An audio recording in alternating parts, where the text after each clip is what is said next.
we should be that way too. Amen? Amen. Wrong.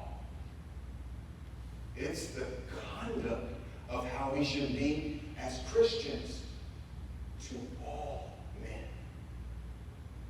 See, this is what I mean by I get rough. Right? I know someone's a believer. Oh man, I'm a gentle guy. Right? Oh, brother, I'm a gentle kind. I'm tender, I'm soft. Right? But let somebody say something or do something that's not a Christian, and I get a little bit more rougher. I get a little bit more, right? And I think holy, anger or holy righteousness, that's important. But at the same time, I want to be moderate. I want to be suitable. I want to be patient with all men. And that's what Paul is saying here. Right? So, because he's talking to these believers and he's telling them how to do what you should do if you have a hope in the resurrection. Right? And that's easy to do these things to believers. Right? I can imagine, this true companion going up to Yodia and Sensei and having, just a fair kind of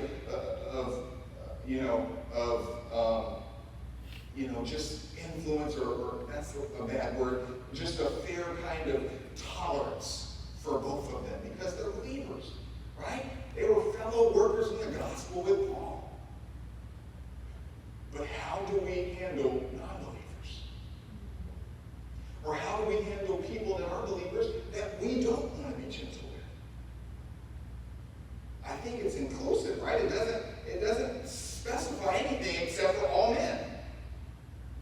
And so as believers, who are you not gentle with? Who are you not suitable and patient and moderate and fair and you know it in your head? As we're defining all those words of what that gentleness is really meaning. And when you look at the 5 times that it's used in the context, it's to all men. Our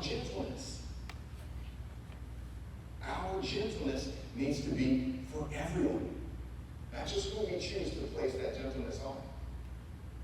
I think we can do that easy as believers to other believers.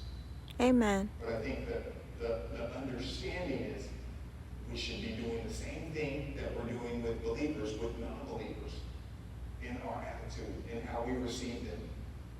We can get hoity-toity sometimes and think we got something figured out. The only thing we figured out is that Jesus was telling the truth, and we received and did exactly what he told us to do.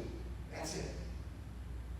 That's the benefit of being a believer, is that we believe Jesus and we received it, and we put feet to the plan.